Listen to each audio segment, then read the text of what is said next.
this morning through reports that both Nicola Sturgeon and Colin Beattie have passed their vetting for next year's election. Are you comfortable with that? These are decisions that the party has taken through its due democratic processes, and I'm comfortable with those decisions. It was also announced this week that the rental protections, the temporary rental protections that have been in place for the last year or so, will come to an end in April. Is this an acknowledgement that a John Swinney-led Scottish Government is on the side of landlords rather than tenants?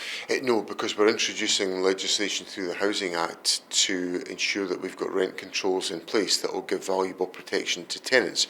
And of course, tenants have obviously got the opportunity in the environment that we'll be operating in to challenge the rents that they will be dealing with should they believe those rents to be too high.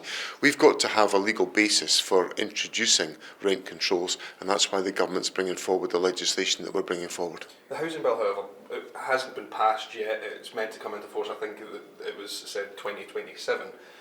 This then gives 2 years to landlords to raise rents effectively as they wish, because Rent Services Scotland does not get the traction among tenants that it should. How is this going to help tenants in the long run?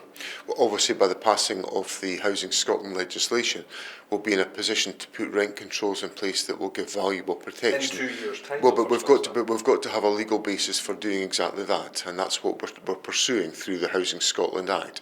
And in the interim, tenants will have the opportunity to pursue any protection, any review of those rental levels that they consider are important to be addressed.